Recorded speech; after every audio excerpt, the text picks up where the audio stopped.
दोस्तों, प्यारे बच्चों, नमस्ते। आज हम कक्षा 9 के एनसीईआरटी के विज्ञान के किताब से परमाणु संरचना के अंतर्गत संयोजकता को जानेंगे। संयोजकता क्या है, संयोजकता के बारे में आज हमको जानना है। तो संयोजकता को जानने से पहले कुछ चीज़ें हमको याद रखने की ज़रूरत है।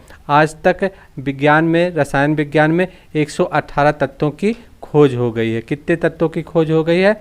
118 तत्वों की खोज हो गई है। उसमें से क्या है, ये जो 1 2 3 4 5 6 1 2 3 4 5 6 7, ये जो 7 तत्व हैं, ये ऐसे तत्व हैं जिसके बाहरी कक्षा में कितने इलेक्ट्रॉन होते हैं? 8 होते हैं। हीलियम के बाहरी कक्षा में 2, नियान के बाहरी कक्षा में 8, आर्गन के बाहरी कक्षा में 8, कैप्टान के बाहरी कक्षा में 8, जेनान के बाहरी कक्षा में 8 और रेडान के बाहरी कक्षा में 8 और यूनियन के बाहरी कक्षा में 8। यानी एक ऐसे तत्व अक्रिय गैस के तत्व हैं। ये क्या है? अक्रिय गैस। ये सभी क्या है? गैस हैं, अक्रिय गैस हैं। तो संयोजकता को समझने के लिए सबसे पहले इन 7 तत्वों को समझना होगा। यानी ऐसे तत्व आवर्त सारणी में ऐसे तत्व हैं। ये कैसे तत्व हैं? हीलियम, नियान, आर्गन, कैप्टान, जेनान, रेडान और यूनियन, ये सभी तत्व हैं। इनके हीलियम को छोड़ करके बाकी सभी तत्वों के बाहरी कक्षा में कितने इलेक्ट्रॉन हैं? 8 इलेक्ट्रॉन है। बोरबरी का क्या नियम कहलाता है? बोरबरी का नियम है, बोरबरी का नियम है, यानी कोई भी परमाणु की बाहरी कक्षा में 8 से अधिक इलेक्ट्रॉन तब तक नहीं हो सकते जब तक उसकी पहली कक्षा 2n² के अनुसार पूरी नहीं हो जाती है। तो ये बोरबरी का नियम है। तो बोरबरी के नियम के हिसाब से ये जो है हमारी एक सभी कक्षाएं, ये अक्रिय गैस जो होती, हीलियम को छोड़ करके सभी अक्रिय गैसें, ये किसी से क्रिया नहीं करती, किसी से संयोग नहीं करती। कहने का मतलब है जो हमारे 118 तत्वों की अभी तक खोज हुई है, उसमें से ये 7 तत्व ऐसे हैं जिसके बाहरी कक्षा में 8 इलेक्ट्रॉन हैं और वो किसी से क्रिया नहीं करते हैं। कहने का मतलब है या हीलियम, नियान, आर्गन, ये सभी तत्व हमारे वातावरण में उपस्थित हैं, लेकिन वे अशुद्ध रूप में नहीं उपस्थित है। वे किसी से क्रिया नहीं करते हुए ये स्वतंत्र अवस्था में रहना पसंद करते हैं। यानी ऐसे तत्व जो स्वतंत्र में अवस्था में रहना पसंद करते हैं, वे किसी से क्रिया नहीं करते। किसी से इलेक्ट्रॉन क्रिया करने का मतलब इलेक्ट्रॉनों के साझेदारी करना, न इलेक्ट्रॉन लेते हैं न देते हैं, अस्थायी कक्षा बनाते हैं। यानी ये 7 तत्व हैं जो कि अस्थायी कक्षा उनकी होती है। बाकी 118 तत्वों में से 7 तत्व घटा देंगे तो 111 तत्व बचेंगे। 111 तत्व क्या होते हैं? वे सभी तत्व क्या होते हैं? इनके बाहरी कक्षा में क्या होती हैं?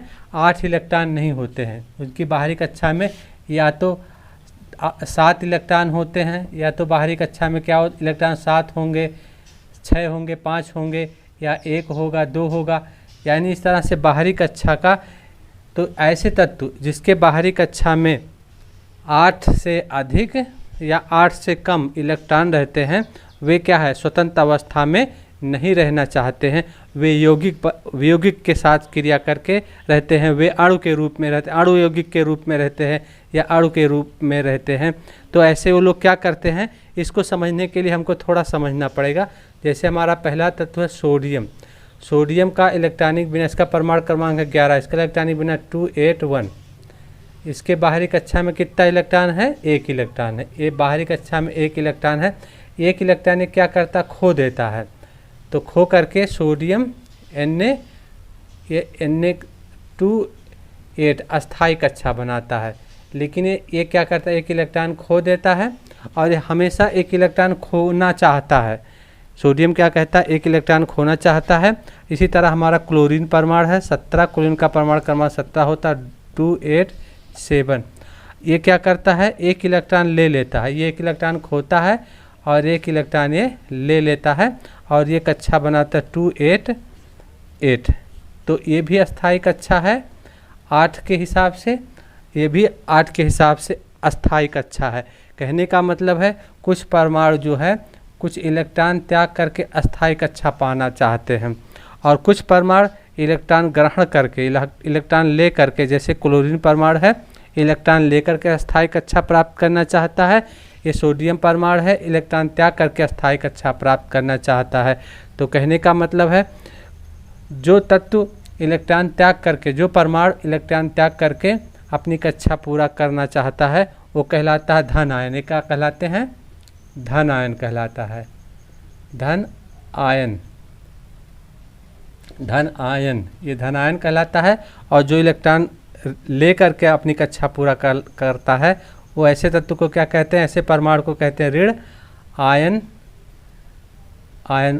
ये ऋण आयन कहलाता है या ऋण आयन वाला परमाणु कहलाता है। तो कहने का मतलब है अस्थायी कक्षा पाने के लिए जो भी तत्व, जो हमारे आवर्त सारणी में 111 तत्व हैं, अस्थायी कक्षा प्राप्त करने के लिए इलेक्ट्रॉनों को त्यागते हैं या इलेक्ट्रॉनों को ग्रहण करते हैं। यानी अष्टक नियम, बाहरी कक्षा में 8 इलेक्ट्रॉन पूरा करने के लिए या इलेक्ट्रॉन त्यागते हैं या इलेक्ट्रॉन त्यागते हैं या इलेक्ट्रॉन ग्रहण करते हैं। जितने इलेक्ट्रॉनों को त्यागते हैं और जितने इलेक्ट्रॉनों को ग्रहण करते हैं वही उसकी संयोजकता कहलाती है। वही उसकी संयोजकता कर, जैसे ये हमारा है सोडियम, तो इलेक्ट्रॉन त्याग गया तो इसकी संयोजकता क्या हो गई? Na प्लस, इसकी संयोजकता 1 हो गई, 1 धन। और ये क्या किया? क्लोरीन ने 1 इलेक्ट्रॉन लिया तो इसकी संयोजकता ऋण में होती है। यानी ऐसे परमाणु जो इलेक्ट्रॉन को लेकर बाहरी कक्षा में 8 इलेक्ट्रॉन पूरा करते हैं वो कैसे होते हैं? ऋणायन होते हैं। ऋण उसकी संयोजकता ऋण होती है। और जो परमाणु इलेक्ट्रॉन त्याग करके दे करके, दूसरे को दे करके कक्षा पूरा करते हैं वे कहलाते हैं, उनकी संयोजकता धनावेशित संयोजकता कहलाती है। ऐसे तत्व धनावेशित, धन आयन या धनावेशित तत्व कहलाते हैं। तो इस तरह से इन गैसों को छोड़ करके, ये 7 गैसें हैं, इन 7 गैसों को छोड़ करके सभी तत्व अस्थायी कक्षा प्राप्त करना चाहते हैं। जैसे पानी, जल का अणु बनता है H2O है, ये हमारा जल का अणु है H2O, और HCl हाइड्रोक्लोरिक अम्ल, NaCl सोडियम क्लोराइड नमक, ये सभी क्या हैं? ये सब अणु हैं और ये यौगिक हैं, अणु यौगिक हैं। तो ये क्या करते हैं? अस्थाई। अब एक कक्षा क्या हो गई? अस्थाई हो गई। एक ऐसी कैसे परमाणु बना गए? अस्थाई बन गया। कहने का मतलब है अब जितना इलेक्ट्रॉनों का आदान प्रदान होता है, यानी किसी अणु के द्वारा अणु को अपनी अस्थायी कक्षा पूरा करने के लिए जितने इलेक्ट्रॉनों की साझेदारी होती है, लेना अथवा देने का काम होता है, वही उस तत्व की, उस परमाणु की संयोजकता कहलाती है।